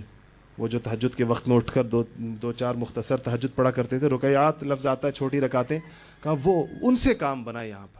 باقی وہ سارے مجاہدے، وہ سارے کام وہ گویا دھرے کے دھرے رہ گئے. یہاں جو کام بنا وہ تو ان 2-4 رکعتوں سے بنا جو رات کو اٹھ کے پڑھا کرتے تھے. صحیح حدیثوں میں آتا ہے کہ رحمت الہی آسمان دنیا پر اتر آتی ہے اس وقت میں. زمین یہ 7 آسمان ہے نا، تو آخری دنیا کے اوپر جو ہمیں جو آسمان نظر آ رہا ہے، یہاں پر رحمت الہی اللہ تعالیٰ یہاں پر نزول فرماتے ہیں. رحمت الہی نزول کرتی ہے یہاں پر، اور باقاعدہ 3 آوازیں روز لگتی ہیں قبیل فجر. قبیل کہتے ہیں فجر سے تھوڑی دیر پہلے، تہجد کے وقت میں 3 آوازیں. حل من مستغفر، کوئی ہے جو مغفرت چاہتا ہو، اللہ تعالیٰ پوچھ رہے ہیں کوئی ہے جو مغفرت چاہتا ہو. حل من مسترزق، کوئی ہے جو کہ رزق چاہتا ہو کہ اس کو دے دیا جائے. حل من سائل، کوئی ہے جو مانگ رہا ہو، کچھ پوچھنے والا ہو کیا ہم اس کو دے دیں. تو اس وقت میں جو لوگ جاگے ہوئے ہوتے ہیں اور جنہوں نے ہاتھ اٹھائے ہوئے ہوتے ہیں، تو ان کے ہاتھوں کو اللہ تعالیٰ ایسے نہیں لوٹاتا. سیدنا عمر فاروق رضی اللہ تعالیٰ عنہ نے، یہ چونکہ فجر سے تھوڑا پہلے کا وقت ہوتا ہے، 10-15 منٹ پہلے کا فجر سے، سیدنا عمر فاروق رضی اللہ تعالیٰ عنہ نے اپنے ایک خادم کی یہ ڈیوٹی لگائی ہوئی تھی کہ جب میں تہجد پڑھتا ہوں، لمبی تہجد صحابہ پڑھا کرتے تھے، تو بعض اوقات تہجد میں نماز میں انسان کا وقت زیادہ ہوتا ہے، وہ وقت اذانیں ہو جاتی ہیں فجر کی. تو کہا جب فجر کی اذان سے 10-12-15 منٹ رہ جائیں فجر کی اذان میں، تو مجھے میرے معمول سے آ کے ہلا دیا کرو، جھنجھوڑ دیا کرو، چاہے میں ذکر کر رہا ہوں، تلاوت کر رہا ہوں، نماز پڑھ رہا ہوں، مجھے ذرا ہاتھ لگا دیا کرو کہ مجھے پتہ چل جائے کہ اب فجر کی اذان ہونے میں 10-15 منٹ باقی ہیں. یہ وقت دعا کا ہے، یہ وقت استغفار کا ہے. قرآن نے کہا ہے والمستغفرین بالاسحار، صبح کے وقتوں میں استغفار کرنے والے، اس وقت میں جو لوگ استغفار کرتے ہیں. اس وقت میں جو آدمی اٹھ جائے، جس کو توفیق مل جائے، اور وہ اٹھ کر اس وقت میں اللہ تعالیٰ جس وقت رحمت الہی آسمان دنیا پر ہو اور اللہ کی طرف سے آواز لگے کہ حل من سائل، کوئی ہے مانگنے والا، اس نے ہاتھ اٹھائے ہوں گے، اللہ میں مانگ رہا ہوں. تو بھلا یہ اللہ تعالیٰ کی رحمت سے اور اللہ تعالیٰ کی غیرت سے کیا یہ توقع کی جا سکتی ہے کہ یہ ہاتھ ویسے لوٹا دی جائیں کہ نہیں تمہیں نہیں دیا جائے گا؟ خدا نخواستہ ہو سکتا ہے اگر خدا نخواستہ اس کا کھانا پینا اوڑھنا پہننا حرام کا ہو، پھر تو دعائیں نہیں قبول ہوتی. صاف واضح بتا دیا گیا کہ جن کا کھانا پینا پہننا اوڑھنا حرام کا ہوگا، ان کی دعائیں نہیں قبول کی جائیں گی. وہ مانگتے رہیں گے، اللہ تعالیٰ اس پر کان نہیں دھرا جائے گا. یہ تو شرط لازمی ہے کہ انسان حلال خور ہو، سود سے بچتا ہو، حرام سے بچتا ہو. تجارت کے اندر صرف سود کی حرمت نہیں ہوتی، یاد رکھیے گا. تجارت میں ملازمت میں حرمت کی، اور ملازمت میں جو آدمی ملازمت کے اوقات پورے نہیں کرتا اور اپنی ذمہ داریاں پوری نہیں کرتا، اس کے بقدر اس کی تنخواہ حرام ہوتی ہے. جس کی 8 گھنٹے کی ڈیوٹی ہے، اگر وہ 2 گھنٹے کی ڈنڈی مارتا ہے تو 2 گھنٹے کے بقدر تنخواہ اس کی حرام ہو جاتی ہے.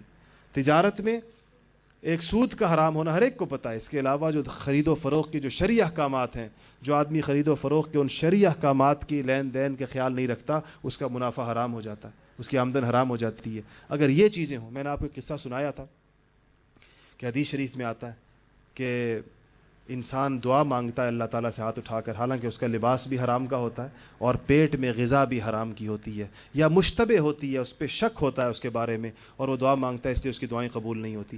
یہ شیخ الہند رحمۃ اللہ علیہ قصہ میں نے آپ کو سنایا جو مالٹا میں قید تھے، ان کے بارے میں ان کے سوانح نگاروں نے لکھا ہے کہ حضرت بعض اوقات پانی میں اتر جایا کرتے تھے، پانی میں انسان کو کپڑوں کی ضرورت نہیں پیش آتی، پانی کا رنگ ایسا ہوتا ہے، تو کہا پانی میں اتر کر اتنے پانی میں چلے جاتے تھے جہاں تک انسان کے سینے سے اوپر تک پانی ہو، اور وہاں جا کر اپنا تہمند وغیرہ اتار دیا کرتے تھے، کپڑا کوئی نہیں، پانی میں کھڑے ہوتے تھے، اور اس وقت ویسے کچھ نہیں کھایا ہوتا تھا، ادھر جا کر اس آسمان کا جو پانی وہاں جمع ہوتا تھا چشموں میں، اس کو پی لیا کرتے تھے کہ وہ تو حلال ہی حلال ہے، اس میں تو حرمت کا شائبہ بھی نہیں ہے۔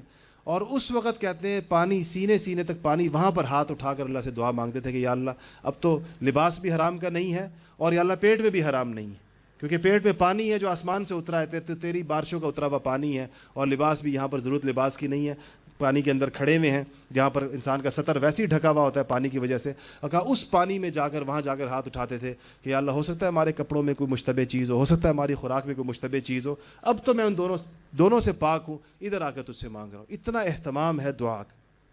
پانچویں چیز جو انسان کی زندگی پر مؤثر ہے وہ دعا ہے، اور علماء نے لکھا ہے کہ دعا میں دل لگنا زندگی کی سعادتوں میں سے سب سے بڑی سعادت ہے۔ کسی کو یہ سعادت مل جائے کہ دعا میں دل لگے اس کا، یہ بڑی خطرناک چیز ہے کہ جب انسان ہاتھ اٹھائے اور اس کا دل نہ لگے اس میں۔ حدیث شریف میں واضح آتا ہے کہ انسان جب ہاتھ اٹھائے بظاہر دعا کے لیے، اور دل کبھی ادھر کبھی ادھر، کبھی یہ سوچ رہا ہے کبھی وہ سوچ رہا ہے، تنگ ہو رہا ہے دعا میں، کب اگر کسی اور کے ساتھ دعا کر رہا ہے اجتماعی تو سوچ رہا ہے کب یہ ختم ہوگی، اگر خود دعا کر رہا ہے تو بھی اس کا دل ادھر مشغول ادھر مشغول۔ واضح حدیث میں آیا کہ اللہ تعالیٰ قلب لاہن، وہ قلب جو ادھر ادھر ہو رہا ہے، اللہ اس کی جانب متوجہ ہوتے ہی نہیں ہے، اللہ تعالیٰ گویا اس کی سنتے ہی نہیں ہے۔ جس آدمی کا دل دعا کے وقت میں ادھر ادھر، کبھی ادھر جا رہا ہے کبھی ادھر جا رہا ہے، دعا میں دل نہ لگنا بڑی بدنصیبی ہے، یہ ذوق نہ ملنا کہ دعا میں دل نہیں لگتا، دعا کو دل نہیں چاہتا۔ اور ایک دعا میں دل لگتا ہے انسان کا کہ دعا کے لیے ہاتھ اٹھائے۔ ہم نے اللہ تعالیٰ نے ایسے بزرگوں کو مجھے دیکھنے کا موقع دیا ہے کہ جو جب ہاتھ اٹھاتے تھے دعا کے لیے، یقین جانیے یوں لگتا تھا کہ ہاتھ چھوڑنا بھول گئے۔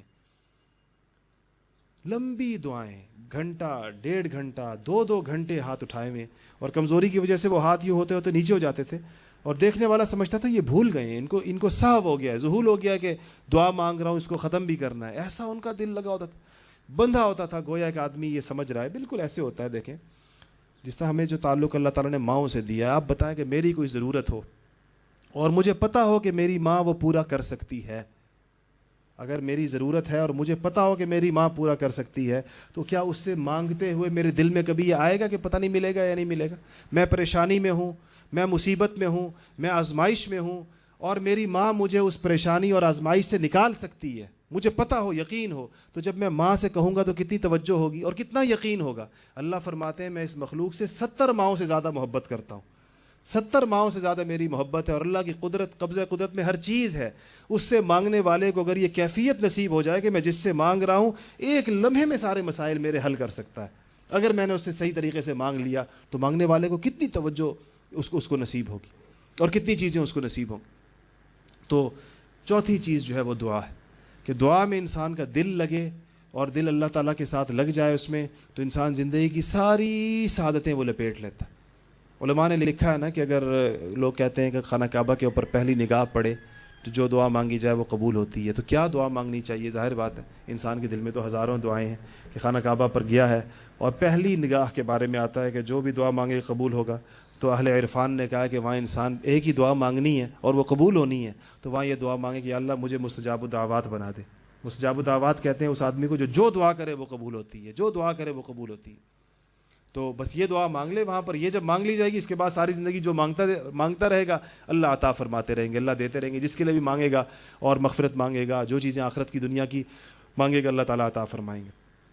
آخری چیز جس سے یہ تو ہوئی وہ چیزیں جو قلب کے اطمینان کے لیے ہیں، جو چیزیں قلب کو برباد کرتی ہیں، جو توجہ کو خراب کرتی ہیں، جس چیز سے سارے احوال منتشر ہوتے ہیں، وہ گناہ اور معصیت ہے۔ ایک گناہ کا صدور انسان کی ساری کیفیات کو درم برہم کر دیتا، اور گناہ نام ہے اپنے اعضاء کے غلط استعمال کا۔ گناہ کی تعریف شاید یہ سب سے سادہ تعریف ہو سکتی ہے کہ انسان اپنے عضو کو جب غلط استعمال کر لے تو اس کو گناہ کہتے ہیں۔ کان کے غلط استعمال، آنکھ کے غلط استعمال، سوچ کے غلط استعمال کا نتیجہ بعض اوقات مرتب ہوتا ہے. ہاتھ پاؤں اعضاء کا غلط استعمال یہ گناہ ہے. اسی ساری جو سلوک، حضرت تھانوی رحمۃ اللہ علیہ نے ایک عجیب بات ارشاد فرمائی ہے. حضرت نے فرمایا یہ جو تصوف کا رستہ ہے، یہ جو سلوک کی لائن ہے، کتنی لمبی لگتی ہے انسان کو، کتنا ذکر کرایا جاتا ہے، کتنی مجاہدے کرائے جاتے ہیں، کتنی صحبت اٹھوائی جاتی ہے، کتنی تعلیم دی جاتی ہے. اس سب کا حضرت نے فرمایا حاصل میں تمہیں 2 جملوں میں بتاؤں.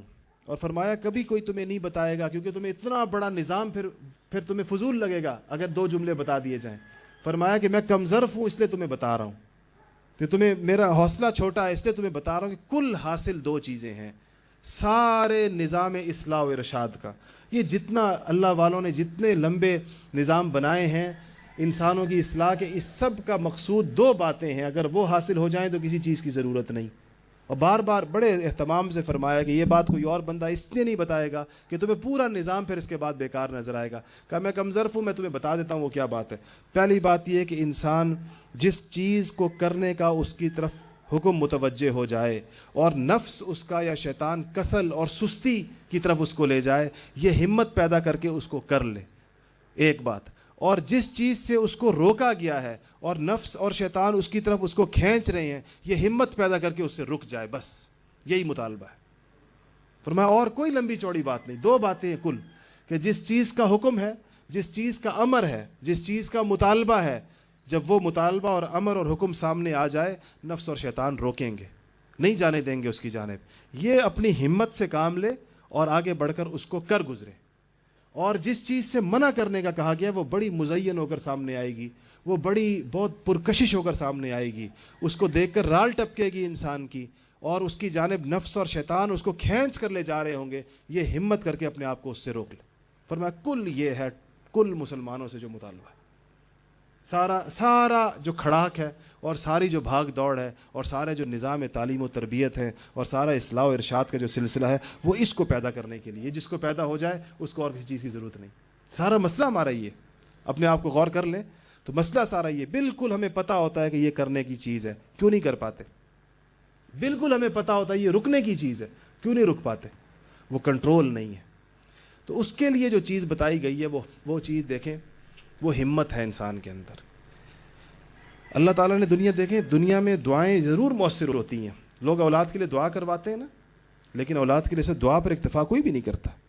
اس کے بعد اسباب بھی اختیار کرتے ہیں، اسباب اختیار کر کے پھر دعا کرواتے ہیں. اگر بغیر اسباب پہ کوئی دعا کروائے، آپ بتائیں دعا کرنے والا اس کو اپنی توہین نہیں سمجھے گا کہ تم میرے ساتھ مذاق کر رہے ہو کہ دعا کروا رہا ہے اور سبب نہیں اختیار کرتا؟ کہتا ہے بھائی دعا کے ذریعے جو اللہ اولاد دے دے، سبب میں نہیں اختیار کروں گا. تو ایسے نہیں ہوتا. دعائیں بھی ہوتی ہیں، سبب بھی اختیار کیے جاتے ہیں، اسباب کو تقویت پہنچاتی ہیں دعائیں اس کے ذریعے سے. ایسے ہی اصلاح کا عمل بھی ہے. اصلاح فقط دعاؤں سے نہیں ہوتی. دنیا کا کوئی کام دعاؤں سے نہیں ہوتا. اس طرح دعاؤں سے نہ ہونے کا مطلب غلط نہ لیجیے گا، معطل ہو کر دعاؤں سے نہیں ہوتا کہ چیزوں کو ہاتھ نہ لگایا جائے اور دعا پر اکتفا کیا جائے. یہ مزاج ہی شریعت نہیں. نبیوں نے یہ اس طرح نہیں کیا جن کی دعائیں کبھی رد نہیں ہوتی ہیں. وہ میدان میں نکل کر انہوں نے کام کیے، انہوں نے اپنے دانت شہید کروائے ہیں، انہوں نے اپنے آپ کو میدان جنگ میں تلواریں لے کر وہ نکلے ہیں اور تجارت کے میدانوں میں گئے ہیں. ہر چیز میں نبیوں نے عمل کر کے دکھایا ہے.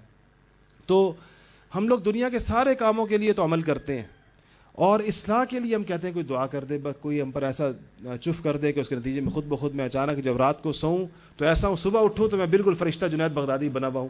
ایسا نہیں ہوتا. اس کا طریقہ یہی ہے کہ انسان کو اپنی ہمت کو کام میں لانا پڑتا ہے. ہمت ہم نے کمزور کر دی ہے تھوڑی سی. جب گناہوں کا ارتکاب زیادہ کیا جاتا ہے اور بار بار کیا جاتا ہے تو ہمت جو قوت مدافعت ہے گناہ کے مقابلے میں وہ کمزور پڑتی چلی جاتی ہے اور پھر وہ بالکل معطل ہو جاتی ہے. انسان یہ سمجھتا ہے کہ اب میں گناہ سے رکنے کی میرے اندر صلاحیت ہی نہیں. ایسا نہیں ہوتا. اس ہمت کو طاقتور کیا جائے. اس کا طریقہ کیا طاقتور کرنے کا؟ اس کا طریقہ یہ ہے کہ اہل ہمت کے ساتھ اٹھا بیٹھا جائے. اپنی صحبت کے لوگوں کو ذرا غور کریں کون ہے. اگر آپ اہل معاصی کے ساتھ اٹھے بیٹھیں گے، کمزور ہمتوں والوں کے ساتھ، یا جنہوں نے ہمتوں کا رستہ چھوڑ دیا، اگر آپ ان کے ساتھ اٹھیں گے بیٹھیں گے تو آپ کی ہمت اور کمزور ہوگی. اپنے لیے ڈھونڈیں. اس معاشرے میں ہیں الحمدللہ ایسے لوگ جن کی ہمتیں طاقتور ہیں، جن کو گناہوں کے مقابلے میں اللہ تعالیٰ نے ایک طاقتور ہمت کی عنایت کی ہے ان کے اوپر.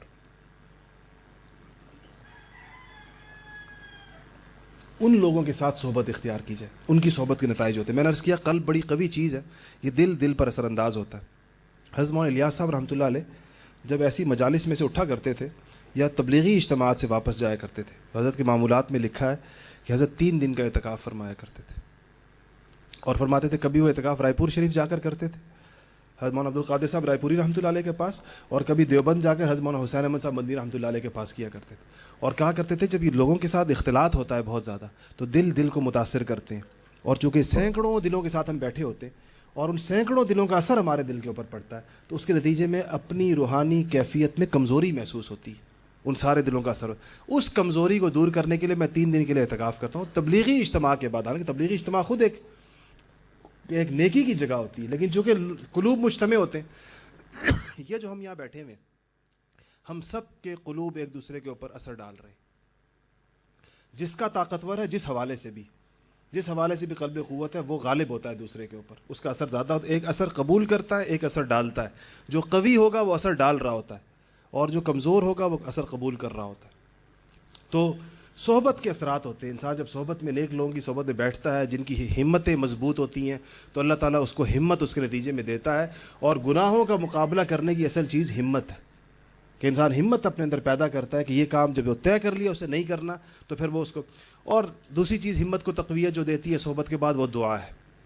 حضرت تھانوی رحمۃ اللہ لکھا ہے کہ ایک معمول بنا لو اور فرمایا کہ دیکھو تم کتنے چیزوں کے بارے میں مجھ سے کہتے ہو, اپنے لوگوں سے خطاب کہ یہ نہیں چھوٹتا, ایک کام تو میں تمہیں آسان بتاتا ہوں, یہ تو کر لو. اور فرمایا وہ یہ ہے کہ ہر روز رات کو سوتے ہوئے 2 رکعت صلاۃ التوبہ پڑھا کرو اور سارے گناہوں سے توبہ کیا کرو, ساروں سے. اچھا جتنے گناہوں سے توبہ کی ہے اگلی صبح اگلا دن ہو سکتا ہے کہ اس میں سے کچھ کا ارتکاب پھر ہو جائے, تو فرمایا کوئی بات نہیں, اگر پھر ہو جائے پھر اس رات کو بیٹھ جاؤ 2 رکعت پڑھ کے اللہ تعالیٰ سے پھر سے توبہ کرو. تو فرمایا کہ اگر تم گناہ کرنا نہیں چھوڑتے تو اللہ کے بندو توبہ کرنا تو مت چھوڑو نا. فرمایا گناہ کرنا نہیں, میں نہیں کہتا گناہ ضرور چھوڑو, یعنی کہتا ہوں چھوڑو نہیں چھوڑتے تو کم سے کم اس کے ساتھ پھر یہ کرو کہ توبہ کرنا نہ چھوڑو. یہ بڑی بدقسمتی ہوگی, گناہ کرنا تو بندہ نہ چھوڑے اور توبہ کرنا چھوڑ دے.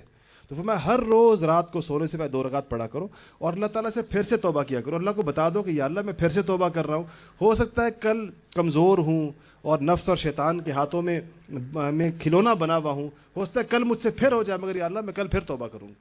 تو فرمایا کہ تم توبہ کرنا نہ چھوڑو, اللہ کی رحمت سے قوی امید ہے کہ ایک دن تمہیں اللہ تعالیٰ خود کھینچ لیں گے, اس نکال لیں گے تمہیں اسے, یہ سبب ہے خود اس کے لیے. تو ایک کرنے کا کام جو ہمت کو طاقتور کرتا ہے, دلوں کو مضبوط کرتا ہے, وہ توبہ ہے. کہ انسان روزانہ رات کو 2 رکعت توبہ ضرور صلاۃ التوبہ پڑھے, اللہ تعالیٰ سے گڑ گڑا کر مانگے اللہ جل جلالہ مجھے اور آپ کو عمل کرنے کی توفیق نصیب فرمائے اپنی انفرادی زندگیوں میں. اور یہ جو اللہ تعالیٰ نے دل عطا فرمایا ہے, اس کی قوتوں کو اور اس کے جذب کو, اس کو اللہ تعالیٰ پہچاننے کی توفیق نصیب فرمائے, اس کو زیادہ زیادہ قوی کرنے کی توفیق نصیب فرمائے, شیطان اور نفس کے چنگل سے آزادی نصیب فرمائے. وآخر دعوانا الحمدللہ رب العالمین. عدنان بھائی کا شکریہ بھی ادا کرتے ہیں کہ طبیعت اتنی ناساز ہے, اس کے باوجود انہوں نے ہمیں وقت دیا.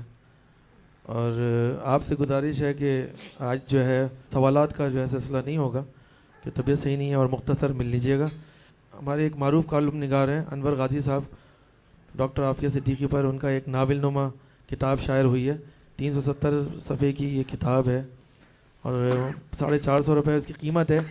لیکن یہاں پہ کاسٹ سے بھی کم 180 روپیز کی جو ہے وہ چند کتابیں ہیں, جو لینا چاہیں وہ لے سکتے ہیں. عافیہ صدیقی کی بات ہوئی تو میں بتانا چاہوں گا کہ 30 نومبر کو ان کو اغوا ہونے کو 9 سال ہو جائیں گے, اور 30 مارچ کو جو ان کی فیملی پروگرام کرے گی تو آپ لوگوں سے درخواست ہے, وہ اخبار میں بھی آ جائے گا, تو آپ لوگ بھی اس میں ان کا ساتھ دیں. اچھا, اس کے علاوہ جو ہے یہ ایک سی ڈی آئی ہے 500, پہلے جیسے 400 لنک کی آئی تھی, اب 500 آڈیو ویڈیو لنک کی آئی ہے, جس میں پچھلے مہینے کے پروگرام تک عدنان بھائی کے وہ بھی MP3 موجود ہیں, اور وہ ویڈیو بھی اس کی موجود ہے, انٹرنیٹ کے ذریعے دیکھے جا سکتے ہیں. اس سی ڈی میں حکیم اختر صاحب, پیر ذوالفقار نقشبندی صاحب, طارق جمیل صاحب, مفتی تقی عثمانی صاحب, عدنان بھائی, مولانا شیخ پوری صاحب, ان سب کے ایسے آڈیو ویڈیو اور بچوں کی کہانیاں اور تبلیغی اجتماع جو ہے رائیونڈ کا جو ہے 2006 سے 2011 پوری مکمل ایک انسائکلوپیڈیا ہے. تو وہ جو ہے وہ سی ڈی جہاں پہ موجود ہے, لیکن وہ سی ڈی کیونکہ ہم ترغیب دیتے ہیں کہ لوگوں کو دین کی طرف جو ہے وہ کچھ خود داعی بنے, صرف سننے والے نہ ہوں, تو اس میں جو ہے اس دفعہ یہ کیا ہے کہ 10 سیڈیوں کا ایک سیٹ ہے جو کہ کاسٹ سے بھی کم میں ہے, صرف 100 روپے میں 10 CD کا سیٹ ہے, 100 روپے دیں اور 10 CD لیں اور اپنے لوگوں کو بانٹیں تاکہ ثواب بھی کام آئے, صدقہ جاریہ بھی, اور قرآن کے پیغام کو پھیلانے کا ذریعہ بھی بنائیں. اس میں جو ہے وہ اسٹیکرز بھی موجود ہیں. جیسے اسٹیکرز کے بھی بارے میں آج میں بتاؤں آپ کو کہ جیپنیز اسٹیکرز ہیں, اور جس قیمت پہ یہاں پہ وہ مل رہے ہیں وہ چوتھائی قیمت بھی نہیں ہے, اس کی چوتھائی قیمت بھی نہیں ہے. مطلب یہ تو ایسی ایک معمولی سی ہوتی ہے, کسی طرح آپ لوگ لیں اور اس کو جو ہے وہ آگے کریں تو بڑھ چڑھ کر اس میں جو ہے وہ حصہ لیں تو بہت اچھا ہوگا. کیلنڈرز اور بھی موجود ہیں تو وہ بھی جو ہے وہ آپ اس کو کر سکتے ہیں. اور عدنان بھائی سے دعا کی درخواست. الحمدللہ رب العالمین والعاقبۃ للمتقین والصلاة والسلام علی سید الانبیاء المرسلین. ربنا ظلمنا انفسنا وان لم تغفر لنا وترحمنا لنكونن من الخاسرین. رب اغفر وارحم وانت خیر الراحمین. رب اغفر وارحم وانت خیر الراحمین. رب اغفر وارحم وانت خیر الراحمین. یا اللہ, یہاں پر تیری بات سننے کے لیے جو ہم سب جمع ہوتے ہیں, یا اللہ ہمارے اس جمع ہونے کو تو قبول فرما.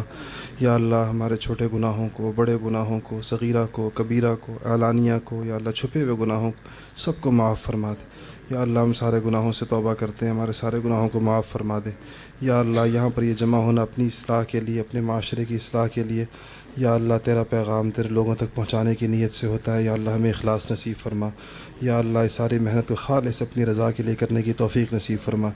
یا اللہ جتنے ساتھی اس ساری محنت کے لیے اپنا دن رات ایک کرتے ہیں اور یا رب پورا مہینہ اس مجلس کے لیے محنت کرتے ہیں, یا اللہ ان کی محنتوں کو قبول فرما. یا اللہ یہ جس گھر میں ہم جمع ہوتے ہیں, یا اللہ اس گھر کے جناب پروفیسر انیس خورشید صاحب مرحوم رحمۃ اللہ فوت ہو گئے رحمۃ اللہ علیہ, اور یا اللہ یہاں مستورات کو, خواتین کو جو تشریف لاتی ہیں, ہماری مائیں بہنیں دور دور سے, اور یا اللہ جو ان کے لیے نظم کرتی ہیں اس گھر کے اہل خانہ کو, یا اللہ بہت جزائے خیر عطا فرما. اور یا اللہ ان ساری مجلسوں کا ثواب دنیا اور آخرت میں یا اللہ ان تمام حضرات کو پہنچا, اور یا اللہ ان کو آخرت کے لیے بھی ذخیرہ آخرت بنا, اور دنیا کے اندر بھی یا اللہ سکون کا, اور یا اللہ ہمارے لیے ہر قسم کی پریشانیوں سے نجات کا ذریعہ بنا. ہماری اولادوں کو یا اللہ دین کے لیے قبول فرما. یہ چھوٹے چھوٹے بچے آتے ہیں, یا اللہ یہ بات ہو سکتا ہے ان کی ذہنی سطح سے اونچی ہوتی ہو, یا اللہ ان کے آنے کو قبول فرما, اور یا اللہ ان کے دلوں کو بدل دے. اور یا اللہ جیسی نسلیں اس امت مسلمہ کو مستقبل میں اور حال میں چاہیے, اور یا اللہ حضور اکرم صلی اللہ علیہ وسلم اپنی امت کو جس حال میں دیکھنا چاہتے ہیں, یا اللہ ہمیں ویسا بنا دے اور ویسا بنانے کی محنت کرنے والا بنا دے. یا اللہ ہمیں انفرادی زندگی اور انفرادی چیزوں سے نکل کر ایک اجتماعی امت بننے کی توفیق نصیب فرما دے. یا اللہ ہمارے ہر گھر کو, اور یا اللہ ہماری ہر جگہ اور ہر مکان کو یا اللہ ہدایت کا مرکز بنا دے. یا اللہ جیسے اس گھر میں یا اللہ تیرے دین کے لیے اتنی فکر ہوئی, یہاں سے آواز لگی پورے عالم میں پہنچی, یا اللہ ایسے ہم میں سے ہر ایک کے گھر کو ایسا بنا دے. یا اللہ ہمارے گھروں میں تیرے دین کی آواز, تیرے پاک حبیب محمد مصطفیٰ صلی اللہ علیہ وسلم کی لائی ہوئی تعلیمات اور رہنمائی کی آواز ایسی لگے کہ دنیا کے گوشے گوشے تک پہنچ جائے. یا اللہ وہ مقبول ہو, یا اللہ قبولیت والی محنت ہو, یا اللہ اس کے دیر پا اثرات ہوں, دور تک جائیں, دیر تک رہیں, اور یا اللہ ہمیں دنیا میں بھی اس کا صلہ ملے, اور یا اللہ دنیا میں بھی تیری رضا نصیب ہو, یا اللہ دنیا میں بھی ہمیں اس کی قبولیت نصیب ہو, اور یا اللہ آخرت میں اور قبر کے اندر یہ ساری محنتیں مقبول ہوں. یا اللہ آخرت اور قبر میں یہ کام آئیں, ہمارے نامہ اعمال کا حصہ ہوں, حضور اکرم صلی اللہ علیہ وسلم کی شفاعت نصیب ہو. صلی اللہ تعالی علی خیر خلقہ محمد وآلہ وصحبہ اجمعین برحمتک یا ارحم الراحمین. بندہ خاکی ہے اس کا نشے من, نہ بخارا نہ بدخشاں, ہم سایہ جبریل امی. بندہ خاکی ہے اس کا نشے من, نہ بخارا نہ بدخشاں, یہ راز کسی کو نہیں معلوم کہ مومن, نہیں معلوم کہ مومن قاری نظر آتا ہے, حقیقت میں ہے قرآن.